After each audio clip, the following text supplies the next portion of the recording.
নাই, পার্থক্য যে আমাদের আকাশ পাতাল তাও টোটালি 10টা আছে। এখন এই 10টা বিষয়ে ধরেন আপনারা অস্বীকার করতে যাচ্ছেন, কিন্তু আপনি যে উসুল বা স্ট্যান্ডার্ড দিয়েছেন, এই স্ট্যান্ডার্ডের ভিত্তিতে এই 10টা জিনিসই সহি প্রমাণিত হবে। এখন আপনি কোনটা নিয়ে আলোচনা করতে চাচ্ছেন বলেন, আমি আলোচনা করব। আপনার রসুল দিয়ে আমি এই 10টা যে কোনো একটা মাসালা বলেন। আজকে তো রাত হয়ে গেছে, এখন আমি তো এখন তর্ক হয়তো হয়ে যাবে। হ্যাঁ, আমি তো ওইভাবে আমি মূলত নাস্তিকদের বিরুদ্ধে কাজ করি, তো এগুলো নিয়ে আসলে আমি কিভাবে তর্ক করি না বা আপনি যেহেতু আলোচনায় মধ্যে করতে যাচ্ছেন না, হয়তো অন্যদিন করবো, আজকে আর ভালো লাগছে না। কবির গাজী ভাই শুনুন, এখানে তর্ক না, মূলত হচ্ছে ব্রাদার রাহুল ভাই আপনাকে বোঝার জন্য বা তিনি নিজে বোঝার জন্য বা আপনাকে বোঝার জন্য আপনি জাস্ট একটাকে আপনার কাছে উনি একটা জাস্ট দাবি করছেন যে আপনি একটা মাসালা বা একটা হাদিস নিয়ে আসবেন, যে হাদিসটা কোরআনে নেই, সেই হাদিসটা আপনাকে উনি আপনার উসুল দিয়ে আপনাকে বুঝিয়ে দেবে। আমাকে শুনতে পাচ্ছেন ভাই, কবির ভাই? হ্যাঁ, শুনতেছি, জি বলেন। এটা না যে উনি আরবি জানেন কি জানেন না, কে উস্তাদ কে শিক্ষক, এটা আমার প্রশ্ন না। আমার প্রশ্ন হচ্ছে যে হাদিস গ্রহণ বর্জনের দিক থেকে মানে আপনার যে উসুল, দুজন কি সেম একই উসুলে কাজ করেন না ভিন্নতা আছে? Yes no? একই উসুল, আমার উসুলগুলো জি উনি অ্যাকসেপ্ট করছেন। আচ্ছা, আপনার এখন আপনি বলে দেন হাদিস বর্জন করার জন্য আপনারা কি কি মূলনীতি ফলো করেন, একটু আমি মানে জানতে চাই। আমি লিখি কি কি বলেন তো ভাইজান, আমি একটু দেখি। আচ্ছা, হাদিস মুআল্লাক হওয়া যাবে না। হ্যাঁ, মুনকারি হাদিস হওয়া যাবে না, কারণ সনদে ধারা থাকতে হবে। মুআল্লাক হওয়া যাবে না, ঠিক আছে, মানে ইনকিতা হবে। হ্যাঁ হ্যাঁ, আপনার রাবির চরিত্র ভালো থাকতে হবে, তারপরে তার স্মরণ শক্তি ভালো থাকতে হবে। চরিত্র ভালো আছে। আচ্ছা বলেন, 3 নম্বর বলেন, 3 নম্বর বলেন, রাবির চরিত্র। তারপরে ওই হাদিসটা অন্য হাদিসের বিরোধী হতে পারবে না। হাদিসের সঙ্গে না, হাদিস কোনের সঙ্গে বলছেন? না, হাদিসের সাথে হাদিস বিরোধী হতে পারবে না। কোরআনের সাথে তো অবশ্যই। 3 নম্বরে লেখেন কোরআন। হ্যাঁ, এটা আগে দেখি আমি। কোরআনের সাথে বিরোধী হচ্ছে না। হাদিস কোরআন বিরোধী হতে পারবে না। 4 নম্বর। জি জি জি। আর 8 নম্বর হচ্ছে হাদিস অন্য সহিহ হাদিসের বিরোধী হতে পারবে না। ওটা একই কথা বলে দিলেন, হাদিস বিরোধিতা হবে না, হাদিস কোরআনের বিরোধিতা হবে না। আর 5 নম্বর হচ্ছে গিয়ে হাদিস ইজমা বিরোধী হতে পারবে না। হাদিস ইজমা বিরোধী হতে পারবে না, তাই তো? জি জি। আচ্ছা, আর আরো ধরেন ছোটখাটো বিষয় আছে, যেমন হাদিস আকলের বিরোধী। আকলের দিকে চলে গেলে অনেকে বলে যে তুমি বিভিন্ন ফিরকা ছিল অতীতে। 5 নম্বর আকল বিরোধী। আর এগুলোই চেক করি মূলত। হ্যাঁ, এবং 6 নম্বর আছে, আরেকটা বাদ গেছে। আর হচ্ছে আপনার কোরআনের ব্যাখ্যা কতটুকু করতে পারতেছে বা কোরআনের সাথে অপ্রাসঙ্গিক কিনা। হ্যাঁ, যদি খুব বেশি অপ্রাসঙ্গিক হয় বা মানে কোরআনের ব্যাখ্যাটা করতে পারতেছে কতটুকু বা কতটুকু সহায়ক কোরআনের ন্যারেটিভের সাথে। মানে কোরআনের ব্যাখ্যা থেকে করতে পারে না, ওটা অপ্রয়োজনীয় না। জিনিসটা আমি একটু ব্যাখ্যা করি। কোরআনের ব্যাখ্যা যেটা করতে পারতেছে না, এই হাদিসটা, সেই হাদিসটা আমার কাছে অপ্রয়োজনীয়, সেটা দিয়ে তোমার উপকার হচ্ছে না, সেটা ধরেন আমি বর্জনও করি না, বাট ওটাকে আর কি।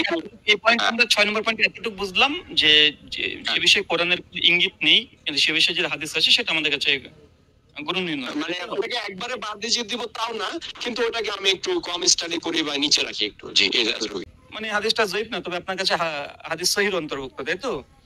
না, দেখেন, যে হাদিসের বিরুদ্ধে আমি অভিযোগ আনতে পারি না, সেটাকে তো অস্বীকার করতে পারি না। হ্যাঁ, অভিযোগ আনতে হলে আমাকে আমি আপনাকে বলি, ধরুন জানাজা সংক্রান্ত কোরআনে কিভাবে জানাজা করবে, কিভাবে ইন ডিটেইল, এটা কোরআনের মধ্যে আমরা ইঙ্গিত পাই না, ওই শুধু একটা কাকের ঘটনা ছাড়া। ঠিক আছে, জানাজা সংক্রান্ত কোনো বিষয়ে ধরেন কোরআন থেকে আমরা তেমন ইঙ্গিত কিছুই পাই না, কিন্তু হাদিসে একটা বিস্তর চ্যাপ্টার পাওয়া যায়। এখন এই সংক্রান্ত হাদিসগুলোকে আপনারা কোন দৃষ্টিতে দেখেন? দেখেন, নবী কোরআনের যদি ব্যাখ্যা দিয়ে থাকে সেটা বিরোধী না যায়, এবং যে সমস্যাটা কোথায় বলি, আমি তো বলছি শুরুতে নাস্তিকদের সাথে বিতর্ক করতাম, তো তাদের একটা আর্গুমেন্ট হচ্ছে হাদিস ছাড়া কোরআন অসম্পূর্ণ। এটা তো ভুল। হাদিস, কোরআন নবীর ব্যাখ্যা দিচ্ছে, মানে টেক্সট বুকের ব্যাখ্যা যদি শিক্ষক দেন, একটা শিক্ষক পড়াইতে গেলে টেক্সট বুকের বাহিরে অনেক কিছু বলেন, তার মানে তো এই না যে টেক্সট বুক যেটা সেটা অপূর্ণ, গাইড বই লাগবে আমার। গাইড বই হইতে পারে, গাইড বইয়ের সাথে টেক্সট বই যদি মিলে তাহলে ঠিক আছে, নেন, অসুবিধা নেই। আপনি যদি বলেন যে গাইড বই ছাড়া টেক্সট বই অসম্পূর্ণ বা গাইড বই টেক্সট বইতে নাই, সেই ধরনের আর্গুমেন্টে যাতে আমি থিওলজিক্যালি বা একাডেমিক্যালি না আটকায় যাই, সেজন্য ওইভাবে আমি হাদিসটাকে মানার চেষ্টা করি, ওইভাবে আমি করি। হ্যাঁ, আমি আমার প্রশ্নের উত্তর এখনো পাইনি। আমি হয়তো তাহলে বুঝতে পারিনি প্রশ্নটা, আরেকবার যদি করতেন। আমার প্রশ্ন যে আপনি যেমন বললেন যে কোরআনে যেসব বিষয়ের ইঙ্গিত নেই কিন্তু হাদিসে দেখা যাচ্ছে সে বিষয়ে ইঙ্গিত দেওয়া আছে, বিস্তর কিছু আলোচনা আছে, এটা আপনার একটা গুরুত্ব রাখে না। তো এই আপনার একটা পজিশন 6 নম্বর পয়েন্ট আপনি এসে বললেন। আমি এখানে জি, প্রশ্ন জি, জি। করলাম জানাজা কেন্দ্রিক, যে জানাজাতে কোরআনে তেমন আমরা ইঙ্গিত পাই না, কোনো কিছুই পাই না, তার পদ্ধতি কিছুই পাই না, ওই কাকের ঘটনা ছাড়া, জাবিল কাবিলের কাকের ঘটনা সূরা মাইদাতে যেটা আছে ওটা ছাড়া কিছুই পাই না। কিন্তু হাদিসে তো বিস্তার বর্ণনা একদম পৃষ্ঠার পর পৃষ্ঠা ধরেন আছে, যে রসুল থেকে প্রমাণিত, সহি সনদে ধরেন প্রমাণিত। এবং আপনার যে পূর্বের যে 5খানা শর্ত দিয়েছেন, হাদিসগুলো মুআল্লাক নাই, রাবীর চরিত্রও খুব সুন্দর চমৎকার দ্বারা প্রমাণিত আছে, অন্য কোনো সহি হাদিস বিরোধীও না, এবং এটা ইজমা বিরোধী না, এবং আকলের বিরোধিতা কিনা এখন আপনি বুঝবেন, আপনার আকল নিয়ে তার আমি বলতে পারি না আপনার আকলের বাইরে যায় কিনা। তো এই যে 6 নম্বর যে অসুল দাঁড় করালেন, যে বিষয়ে কোরআনে কোনো ইঙ্গিত নেই কিন্তু হাদিসে আছে, তাহলে সেটাকে আপনারা বর্জন করেন, এই কোয়ালিটির হাদিসকে বর্জন করেন। কিন্তু আমি জানা যে একটা উদাহরণ পেলাম যে কোরআনের মধ্যে এরকম কোনো দৃষ্টান্ত পাওয়া যাচ্ছে না কিন্তু বিস্তার হাদিসে আছে, তাহলে কি আপনি হাদিসের এই চ্যাপ্টার থেকে পুরো বর্জন করে দিবেন? কোরআনে তো কবরের আযাবও নাই, তো ওগুলো নিয়ে আমরা গবেষণাতে থাকি এবং ওগুলো যাচাই করি। যদি না মিল পাই তাহলে তো ভাই এটা কোরআনে যেটা বলা নাই ওটা তো দ্বীন ইসলামের অংশ হইতে পারে না। তার মানে বোঝা গেল জানাজার এই পুরো চ্যাপ্টারটাকে আপনি অস্বীকার করছেন বা বর্জন করছেন এই হাদিসগুলো। আমার কাছে ভাই ব্যক্তিগতভাবে কোরআনের কবরের আযাব বিষয়টা নিয়ে আমার কাছে প্রশ্ন আছে, যার কারণে আমি ওদের সাথে যুক্ত হয়েছি। কবরের আযাবের প্রশ্ন করিনি তো। কবরের আযাব বা জানাজা এই ধরনের বিষয়গুলো নিয়ে আমার প্রশ্ন, হ্যাঁ, আমার কিছু বিষয় জানার আছে আমাদের কাছে। জানাজার পদ্ধতিগত বিষয়গুলোকে আপনারা পুরো অস্বীকার করেন, যেহেতু এটা কোরআনে ইঙ্গিত পাওয়া যায় না। এটাকে বাধ্যতামূলক মনে করি না, আর এমনিতে তো বাধ্যতামূলক না, ফরজে কিফায়া যদি হয়, ফরজে কিফায়া একজন যে কোনো একজন পড়ে নিলে হয়, এটা তো ফরজ না তো ভাই। না, আমার কথা এটা নয়, এটা বাধ্যতামূলক কি বাধ্যতামূলক না এটা নয়, মূল কথা হচ্ছে ইসলামে এই একটা সিস্টেম আছে বা ইসলামিক ভাবে এটা নবী থেকে প্রমাণিত, এবং নবী এইভাবে জানাজা করতেন। ঠিক আছে, রাহুল ভাই, জানাজা সিস্টেমটার বিরোধিতা করতে গেলে আমার কাছে আয়াত লাগবে, ওই আয়াতটা আমার কাছে নাই, যেহেতু আমি এটাকে রদ করতে পারতেছি না সেহেতু আমি এটা নিয়ে কিছুই বলি না, ইয়েস নো কোনো কিছুই বলি না। জানাজার যেহেতু বিষয় কি? সমাজে বসবাস করছেন এবং ইসলামে একটা এরকম কালচার আছে, আপনাকে একটা পজিশন নিতেই হবে। জানাজাকে আমি অ্যাকসেপ্ট করতে পারতেছি না, রদ করতে পারতেছি না, এখন আমি কি করব? আপনি সেটা বলেন সরাসরি। কেন পারছেন না? আপনার কাছে তো উসুল আছে, আপনার কাছে হাদিস গ্রহণ বর্জনের তো আপনি 6-7 উসুল, জানাজার হাদিসগুলো সেই উসুল গুলো তো আপনার কাছে আছে, তাই না? এখন এই উসুলদের যাচাই করে জানাজার এই সিস্টেমটাকে, এই পদ্ধতিটাকে, যেটা ইজমা বিরোধী নয়, আপনি যে 5টা বা 6টা পয়েন্ট দিলেন আমাকে, মুআল্লাকান হবে না, না মুআল্লাকান নাই, রাবীর চরিত্র আলহামদুলিল্লাহ সকলের সিকাহাত, না, রাসূল সাল্লাল্লাহু আলাইহি সাল্লামের, দেখেন আরো বিষয় আছে, রাসূল সাল্লাল্লাহু আলাইহি সাল্লামের সহিহ হাদিসগুলো থেকে যে উসুলগুলো আছে ওগুলোর বিরোধী হওয়া যাবে না। যেমন রাসূল সাল্লাল্লাহু আলাইহি ওয়াসাল্লাম বলেছে মুশরিকদের সাথে এমন কাজ করিও না যেটা মুশরিকদের সাথে মিলে। এখন মুশরিকরা ধরেন জানাজা করে কিনা এটাও দেখতে হবে, মুশরিকদের সাথে আমার জানাজার পদ্ধতি মিলতেছে কিনা, হ্যাঁ, এগুলো দেখতে হবে। মুশরিকরা এখন ধরেন দোয়ার শেষে আমিন বলে, ঠিক আছে, দোয়ার শেষে আমিন বলে, ওরা হিব্রুতে বলে আমিন, ওই একই ব্যাপার, আমিন বলে। তার মানে কি এখন আমরা দোয়া করলে আর আমিন বলবো না? এটা তো ইবাদত। আমি তো ভাই বলি না, আসলে আমি ব্যক্তিগতভাবে হানাফি ছিলাম, মানে আমি নিজে বলতাম না। হানাফি শাফি ব্যাপার না, এখানে হানাফিরা বলে আল হাদিসরা যখন দোয়া করে, জামাতবদ্ধ দোয়া করে, তখন তারা আমিন বলে, দোয়া করার শেষে আমিন বলে, সবাই বলে, এখানে না বলার কিছু নাই তো। হ্যাঁ, হানাফিরা কোন এক জায়গাতে বলছে, আল হাদিসরা কোন এক জায়গাতে বলছে না, তার মানে এই না যে আমিনের অস্তিত্বকে আমরা অস্বীকার করছি, কিছু স্থানে অস্বীকার হতে পারে, কিন্তু আমরা মূল স্ট্রাকচার যে দোয়ার পরে আমিন, দোয়ার পরে আমিন বলি, আমরা সকলেই বলি, কোনো না কোনো রাহুল ভাই, বিষয়টা কি, আপনি অনেক জ্ঞানী অনেক শিক্ষিত, আমাদের মতো লাইভে আসছেন, এই জন্য কথা বলতেছেন, এটাও ভাগ্য আমাদের। বিষয়টা হচ্ছে ভাই, আমি আর নওয়াজ ভাই মূলত নাস্তিকদের বিরুদ্ধে কাজ করি, বুঝছেন, বহুত আগে থেকে। তো আমরা মূলত এগুলো নিয়ে অত ভালো জানি না। আমরা অবশ্যই আপনাদের সমর্থন করি, এবং আপনারা যদি মনে করেন যে ইসলামটাকে বাংলাদেশের মাটিতে প্রতিষ্ঠা করতে, অবশ্যই মানে আমরা তো সকলে করতে চাই। এখন হাদিস দিয়ে যদি আপনারা দাঁড় করান শরীয়তে, আমরাও শিখবো, অসুবিধা নেই। কোরআনের ব্যাখ্যা যদি হাদিস হয় তাহলে তো অবশ্যই। গাজী ভাই দেখুন, এগুলো আমার প্রশ্নের উত্তর না, প্রথম কথা। আর যেহেতু এটা কোরআনিস্টদের বিরুদ্ধে একটা আমাকে যদি না, আপনি তো মুফতি না, আপনি যদি ফতোয়া দেন যে হাদিস মানতে হবে, মেনে নিবো। আপনি এমনিতেও তো আপনাকে আমার মানতে হবে, আমি যেহেতু মুফতি, আমি সেটা আপনার সাথে আমার তর্ক করা কি মানায় বলেন? আপনার সাথে তো আমার তর্ক করা মানায় না। গাজী ভাই, আপনার সঙ্গে হাদিস মানতে হবে কি মানতে হবে না, আমি কি এই পজিশনে কোনো কথা বলেছি? আমি বলিনি। জাস্ট আমি আপনাদের উসুল জানতে চেয়েছি। হ্যাঁ, উসুল জানার পরে আজকে উসুল জেনে নিলাম। এর পরের দিন হয়তো আপনাদের সঙ্গে কোনো একদিন আলোচনা হবে। কারণ আপনার যদি আমি উসুল বা মানহাজ যদি না বুঝি, তারপর আলোচনা করাটা বৃথা হবে। তার জন্য আপনাদের পজিশন, আপনাদের উসুলটা জানার জন্য আমি এই এতগুলো আলোচনা উসুল মানহাজ আপনারা শিখাবেন, আপনারা আসবেন মাঝে মধ্যে শিখাবেন, আপনারা আলেম, আমরা তো আসবো, অসুবিধা নেই। হ্যাঁ, জি। অনেক প্রশ্ন ছিল যে নওয়াজ ভাই কোরআন সূরা নিসা 150 নম্বর আয়াত নিয়ে আসলেন যে তিনি আল্লাহ এবং রাসূলের মধ্যে কোনো পার্থক্য করে না। এখন এটাতে আমার মানে শত শত আর্গুমেন্ট আমার আছে, লজিক্যালি রেশনালি আমার অনেক আর্গুমেন্ট আছে এটা দিয়ে, যে আল্লাহ রসুলের মধ্যে পার্থক্য করি না বলতে আল্লাহ রসুলকে আমি একই মনে করবো, এটা আমার আকেল বলছে। যেমন ওই খ্রিস্টানরা বিশ্বাস করে জিজাস আর গড দুজনে একই, হিন্দুরা বিশ্বাস করে এই যে যিনি স্রষ্টা তিনি সৃষ্টি জগতে আসছেন, সুফিদের মধ্যেও আছেন যে ওই মোহাম্মদের মিমে পর্দা তুলে ধরে ভাই। তাহলে ভাই 4-এর 150 কিভাবে ব্যাখ্যা করবো আমরা, মানে বুঝবো কিভাবে তাহলে? ভাই ভাই ভাই ওটা নবী মুহাম্মদকে শ্রেষ্ঠ। জি। শোনেন, আমরা যখন ব্যাখ্যা করব, তখন আমাদের মাথায় কোরআন আছে, হাদিস আছে, আমাদের আকলগুলো কাজ করে, আমাদের কাছে মুহাদ্দিসগণের ফাহাম আছে, সালফে সালেহিনের তাদের মানহাজ আছে, আমাদের কাছে অনেক কিছু টুলস আছে ওই ফাহামটাকে বোঝার জন্য, যে কি ফাহাম আল্লাহ উল্লেখ করছে বা বোঝাতে চাচ্ছে। তো আমাদের কাছে অনেকগুলো ফাহাম আছে, আমরা অনেকগুলো টুলস ব্যবহার করে আমরা একটা অর্থ নেব। কিন্তু যখন আমরা কোরআনিস্ট দাবি করছি, তখন আমি স্পষ্ট কোরআনে দেখছি, স্পষ্ট আয়াত, যে আল্লাহ এবং তার রাসূলের মধ্যে যেটা পার্থক্য করে নওয়াজ ভাইয়ের কোরআন দাবি করাটা অপরাধ। আপনি যেহেতু কোরআনিস্ট, আপনি পক্ষে ভালো কোরআন বুঝেন। আপনি হচ্ছে কোরআনিস্ট, শোনেন, কিন্তু অস্বীকার করেন কোরআন বেশি গুরুত্বপূর্ণ। আমি বলছি কোরআন বেশি গুরুত্বপূর্ণ হাদিস থেকে, এটা কি বলা অপরাধ? এটা বলা অপরাধ ভাই, এটা হচ্ছে এই শাব্দিক অর্থ করতে গিয়ে আজকে এই দুর্দশা। ওই যে আপনাদের কি একজন বললেন কোরআনিস্ট আছে, ওই শাব্দিক অর্থের কারণে এই দুর্দশা। আমি যখন কোরআনিস্ট, আমি কখনো বলছি তুমি কোরআনিস্ট না। আমরা কোরআনিস্ট, আমরা আহলে কিতাব, আমরাও কোরআনিস্ট, আমরাও আহলে কিতাবের অন্তর্ভুক্ত। কিন্তু আহলে কিতাব উদ্দেশ্য আল্লাহ যে ফাহাম নিয়েছে, যে ফাহামে আল্লাহ আহলে কিতাব নিয়েছে, আমরা সেখানে আমরা নিজেদেরকে আহলে কিতাব বলবো না, আমরা সেখানে কোরআনিস্ট আমরা নিজেকে বলবো। তো কোরআনিস্ট আপনিও, কোরআনিস্ট আমিও, কিন্তু আপনি যে অর্থে কোরআনিস্ট ব্যবহার করেন আমার ফাহাম সেটা না। রাহুল ভাই দেখেন, এই যে দেখেন রেজওয়ান যে অনুবাদগুলো করছে, এখন তার হয়তো দেখেন কোনো ওস্তাদ নাই, শিক্ষক নাই, গাইড নাই, সে যা ইচ্ছা বলছে। এখন হতে পারে আমাদের সমাজে তো সবাই ধর্মীয় শিক্ষা পায় না। পার্সোনাল নাম নিতেও চাই না, আমি জাস্ট তাদের আইডিওলজি নিতে চাচ্ছি, আমি জাস্ট তাদের আইডিওলজিকে বিচার করছি। আমি কোনো পার্সন ব্যক্তি তার কি আছে কি নাই ডাজ নট ম্যাটার। এটা আপনি তো কাজ করেন ভাই, না আমি বলতেছি ভাই, আলেম সমাজের আপনি আছেন, খুবই আলহামদুলিল্লাহ খুব ভালো কাজ করতেছেন। আপনার মতো আরো যদি কাজ করতেন, নাস্তিকদেরও কমে যেত, আর এরাও মনে করেন যে অনুবাদ ওটা বলা থিওরি বলা বন্ধ করে দিত। হ্যাঁ, তো সেই জায়গাতে আমরা তো আপনাদের মতো পড়া এলিম বা সময় আমাদের ওরকম নাই, তো যার কারণে আমরা পারি না। আর আপনারা আসেন, আমরা খুবই খুশি হই এই জন্য। তো এই কারণে তবে আমি আপনাকে একটা কথা বলবো, হ্যাঁ, এই যে আপনি হাদিস বর্জনের জন্য যে 6টা মূলনীতি দিয়েছেন, প্রথম হচ্ছে মুআল্লাকান না হওয়া, আপনার সঙ্গে আমরা শতভাগ একমত। আমরাও হাদিসের ক্ষেত্রে এরকম নেই যে সহিহ হওয়ার জন্য ইনকিতা যেন সনদে না থাকে, মুত্তাসিল হতে হবে আমাদের পরিভাষায়, রাবীদের চরিত্র মানে তাদের তাওসিক মানে প্রমাণিত হতে হবে। আলহামদুলিল্লাহ, এই দ্বিতীয় শর্ত আমরা একমত। এই যে হাদিস বিরোধী হওয়া বা হাদিস কোরআন বিরোধী হওয়া, এটাকে আমরা বলি ইল্লাত, এটার সঙ্গে একমত। তবে এই ইল্লাত বের করব কিভাবে?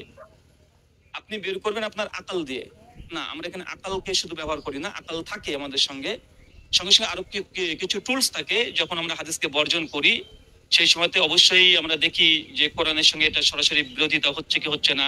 যদি বিরোধিতা হয় তাহলে সেটাকে তাবিল করা যাচ্ছে কি যাচ্ছে না, সেটাকে সমন্বয় করা যাচ্ছে কি যাচ্ছে না। কিন্তু কন্ট্রাডিকশন হওয়ার জন্য কোরআনে তো না যারা মুস্তাহিদ তারা তো আকল ব্যবহার করে, তাহলে আকল ব্যবহারের সমস্যা কি?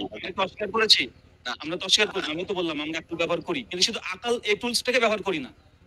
এখন কার আকল ব্যবহার করব? শুধু কি আপনার আকল ব্যবহার করব, না সালফে সালিনের ফাহাম থেকে আমরা আকলগুলোকে নেব?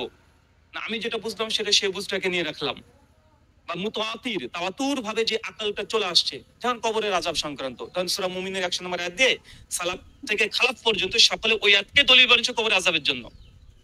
তারা তাদের আকলকে ব্যবহার করেছে এবং সালাফ থেকে খালাফ পর্যন্ত, এবং ইজমাই দলিল ধরেন এটা।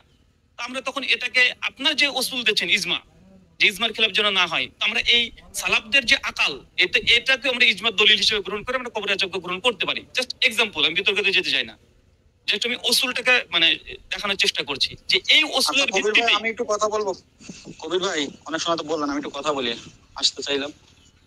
তা রাহুল ভাই, আপনাকে কি কিছু একটু শেখার উদ্দেশ্যে কিছু প্রশ্ন করতে পারি, মানে কোরআন বোঝার জন্য বা হাদিস থেকে বোঝার না জন্য? না না না না না, না, না, আমি আপনাদের জাস্ট উসুল জানতে চাচ্ছি। আমাদের তো উসুল আপনার জানা আছে। আপনি যদি প্রশ্ন করেন, আমি কোরআন হাদিস ইজমা কিয়াস হেদায়া বেকায়া সবকিছু থেকে উত্তর দেবো। আপনার মনে ইচ্ছে হতে পারে, না হতে পারে, এটা তো আপনার জানা যে আমি কি উত্তর দিতে পারি, তাই না? আর তো সেগুলো তো কিন্তু জানি। আপনাদের উসুলটা আপনাদের মানহাজটা আমাদের কাছে মানে অস্পষ্ট। তার জন্য আপনাদের উসুলটাকে নিয়ে আলোচনা করছি। যখন ক্লিয়ার হয়ে যাবে যে আপনাদের উসুল, আপনাদের চিন্তাধারা, আপনাদের থিঙ্কিং কি, নেক্সট কোনো একদিন আপনাদের সঙ্গে আলোচনা করবো ইনশাআল্লাহ। রুহুল ভাই দেখেন, হাদিস মানা বলতে শিয়াদের কথাও আসবে, কারণ শিয়া সুন্নি তো এক না। আবার সুন্নিদের উপর আছে, ইয়া আছে। তো আহলে কোরআন বলতে যে সবাই একরকম তাও না। হ্যাঁ জি, আহলে কোরআন বলতে সবাই এখন কবির ভাই, কবির ভাই আমি সাথে বলি। কিন্তু কবির ভাই কিন্তু স্ট্যান্ডার্ড মাঝে মধ্যে একটু চেঞ্জ হয়। আমি আমার একটা স্ট্যান্ডার্ড চেঞ্জ করি। আমি কবরের আযাব মানি না, অবিশ্বাস করি। কোরআন বা Okay, okay, হাদিস ঠিক দুইটা আছে। থেকে আমি দলিল, আমি একটু শেষ করি। কোরআন বা হাদিস দুইটা থেকে আমি দলিল দিতে পারবো। দেখেন, আপনাদের আকলের দুটোর মধ্যে কন্ট্রাডিকশন এটা আমার হচ্ছে। কিছু করার নাই, আমার কাছে স্ট্রং দলিল আছে, কোরআন থেকেও আছে, হাদিস থেকেও আছে, আমি দেখাইতে পারবো। নেওয়াজ ভাই যেটা মানেন, কবির কাজী ভাই নাকি সেটাই মানেন, কবির কাজী ভাই সেটাই বললেন। না, কিছু তো মতের পার্থক্য এখন কেন জানি না। কবির ভাইয়ের সাথে আমার এই একমত ছিল, এখন কবির ভাই এখানে চেঞ্জ করে। আমি চেস করি নাই তো, আমি বলছি কবরের আযাব নিয়ে সন্দেহান, আমি কবরের আযাব মানি এটা বলিনি। না, বলছি আমি এই কবির বিষয়টা ভাই নিয়ে আমার আপনাকে সন্দেহ আগে আছে। ক্লিয়ার করতে, আমি বলি কবির ভাই, আমি আপনাকে ভাইজান, ক্লিয়ার দেখেন, করি। কবির গাজী ভাই এবং নওয়াজ ভাই, আমি কোনটা মানেন কোনটা মানেন না এই বিষয়ে আমি আজকে প্রশ্নই করছি না। তবে আমি প্রশ্ন করেছি ভাই এখন পর্যন্ত। না না, করেন না। আমি কবরের আযাবকে একটু ছোট করে ক্লিয়ার দিই। হাদিস মানেন কি মানেন না, আমি কি এই প্রশ্ন করেছি? তা তো করিনি। আমি প্রশ্ন করছি হাদিস বর্জনের মূলনীতি কি। মানে আমার আপনারা কাছে অন্ততপক্ষে আপনার কাছে আমি জানতে চাচ্ছি নওয়াজ ভাই, আপনার কাছে একবার জানতে চেয়েছিলাম, আপনি ব্রেক হয়ে গেছিল। আমার নেট, হ্যাঁ নেটটা চলে গেছিল আমার। আবার আমার নতুন করে তো আমরা আলোচনা শুরু করতে পারি না ভাই একসঙ্গে দুজনের সঙ্গে। তো আপনার ওই পজিশনটা কবির ভাইয়ের কাছে আমি শুনলাম এতক্ষণ। আপনার যদি কবির ভাই বেশ পয়েন্ট, কিন্তু আমার পজিশন একটা সাহাবী টাহাবী এগুলো দেখার তো আমার কোনো অপশন নাই, বুঝছেন? সঙ্গী নবী কারা ছিল এটা কোনোভাবে সম্ভব না। আমার কাছে এখন বর্তমানে স্ট্যান্ডার্ড একটা, আমি কোরআনটাকে খুব ভালোভাবে বোঝার চেষ্টা করতেছি, প্রত্যেকটা শব্দ শব্দ যেভাবে হোক। কোরআনের সাংঘর্ষিক গেলে আমি সেটা নিতে পারতেছি না, আমার কাছে কোনোভাবে নেওয়া সম্ভব না। মানে আপনার কাছে একটাই উসুল যে কোরআনের সঙ্গে যদি আমার কাছে যে উসুল কোনো একটা। কিছু যদি কন্ট্রাডিক্ট করে তাহলে আপনি মানবেন না, এটাই তো? হ্যাঁ হ্যাঁ হ্যাঁ, আমার কাছে কোরআন ফার্স্ট প্রায়োরিটি, সেকেন্ড কেন প্রায়োরিটি আমি অন্য কিছুকে রাখছি এবার আমি বলি। কোরআনে দেখে না ভাই, আমরা উসুল দেখেন, আমি এক্সাম্পল দিয়ে দিই, আমার অবস্থানটা একটু ক্লিয়ার করি। আমরা শিশু না, অবস্থান থেকে- এখানে কেউ শিশু না। নওয়াজ ভাই, আমি আপনাকে বলি, এখানে আমরা কেউ শিশু না। আপনি নিয়ে গবেষণা করছেন, আমরা গবেষণা করছি। যখন মানুষের না, না, স্ট্যান্ডার্ড করছেন। ঠিক হয়ে যায়, ভেতর স্ট্যান্ডার্ড দেখার আমার- প্রয়োজন হয় না। স্ট্যান্ডার্ড বুঝে নিয়ে স্ট্যান্ডার্ড আমি ক্লিয়ার করতেছি। নওয়াজ ভাই শোনেন, আমার, হ্যাঁ এখন আমরা কবি ভাষার কথা বলবো, কেননা যে তোমার সঙ্গে কথাটা চলছিল। আপনার তো যেহেতু একটা স্ট্যান্ডার্ড আমরা বুঝে নিয়েছি যে কোরআনের সঙ্গে যে কোনো তথ্য যদি সংঘর্ষিক হয় আপনি মানবেন না, ঠিক আছে, সমস্যা নাই। এখন কবির গাজী ভাই যে স্ট্যান্ডার্ড দিয়েছে, এই স্ট্যান্ডার্ড দিয়ে আমি তো মনে করি যে কবরের আযাবের হাদিস আমার আরেকটা বিষয় আমি বলতে ফোকাস করতে করছি যে আমি নওয়াজ ভাইয়ের ইয়ার সাথে একমত। নওয়াজ ভাইয়ের বিষয়টা কি, উনি কোরআন দিয়ে কোরআনে ব্যাখ্যা করেন। হ্যাঁ, এবং ধরেন কোরআন দিয়ে কোরআনের একটা ব্যাখ্যা হইলো, কোরআন দিয়ে আবার হাদিসের একটা ব্যাখ্যা হইলো। তো নওয়াজ ভাই যেটা নিবেন, কোরআন দিয়ে কোরআনের ব্যাখ্যাটাকে প্রাধান্য দিবেন, আমিও ওনার মতোই দেই। হ্যাঁ, এইটা আর কি। তখন হাদিসটাকে আমি জাল বলি না, জয় বলি না, বাট মানসুখ আকারে বলতে পারেন, বা ওইটা কম গুরুত্ব বলতে পারেন। তখন মানে ওইটাও একটা রিজেকশন 7 নম্বর ধরতে পারেন, এটা 7 নম্বর হিসেবে ধরতে পারেন। আপনারা কোরআনকে কোরআন দিয়ে ব্যাখ্যা করেন, এটা তো কোরআন বুঝার মূলনীতি হলো, এটা তো হাদিস বর্জনের মূলনীতি হলো না। না, ওই কাজ করতে গিয়ে দেখা যাচ্ছে যে কোরআন থেকে কোরআন যে ব্যাখ্যাটা দ্বারা করাইলাম, ওই ব্যাখ্যার বিপরীতে চলে যাচ্ছে কিছু হাদিস, তখন ওইটাকে অর্জন করতেই হবে, কারণ সেটা তো কোরআনের ব্যাখ্যা করা। আকলের অন্তর্ভুক্ত হয়ে গেছে। আপনি যে আকল বললেন না, যে আপনি আকল দিয়ে আপনি বিশ্লেষণ করেন, হ্যাঁ, ওইটা ওইভাবে ধরতে পারেন। জি জি, ওইটা ওইভাবে ধরতে পারেন। আর মানে এই যে আপনি যে আকলের কথা বলছেন না, আপনি যে ছয়টা শর্ত দিলেন, আমি তো এই 6টা শর্ত আপনার এই উসুল দিয়েই যাবতীয় হাদিসকে সহি প্রমাণ করতে পারবো। তাহলে তো ভাই খুবই ভালো, তাহলে খুবই ভালো। কবরে আযাব থেকে শুরু করে দাজ্জাল থেকে শুরু করে ইমাম মাহদী থেকে শুরু করে সবগুলোকে আপনার এই উসুলের ভিত্তিতে আমি আমার নিকটে সহি প্রমাণ করতে পারবো। আপনি উদাহরণ নেবেন যদি জানতে চান, আমি এখন দিতে পারি। সব হাদিস তো ভাই সময় লাগবে। এখন আপনি আয়েশার মাঝে মধ্যে আসবেন, আলোচনা করবেন, আমিও প্ল্যান আছে এখানে আসবো, আলোচনা করবো। জি, বড় বড় তথ্য দেখেন, এক কবরের আযাব আপনারা অস্বীকার করছেন, কিন্তু আমি উসুল পেয়ে গেছি, হাদিস বর্জন উসুল আপনাদের পেয়ে গেছি, মানহাজ পেয়ে গেছি। ইসলামী আসবে কিনা, হ্যাঁ, এটা ইসলামী আসবে কিনা, টপিক তো ভাই খুব ওকে, থ্যাংক ইউ। আচ্ছা, এখানে আমি একটা কথা আরেকটা যোগ করে দিই। এই নেক্সট টাইম আলোচনা হবে, যদি কোনোদিন আল্লাহ আমাদের তাকদীরে লিখে রাখে, হবে ইনশাআল্লাহ কবির গাজী ভাইয়ের সঙ্গে। তিনি যে 6টা উসুল দিলেন, আমি এটা বলছি, এবং আমি এটা জেনে বুঝে বলছি, সজ্ঞানে বলছি, যে পৃথিবীর কোনো হাদিস সেগুলোকে মানে সেগুলো অস্বীকার করার কোনো জায়গা নাই।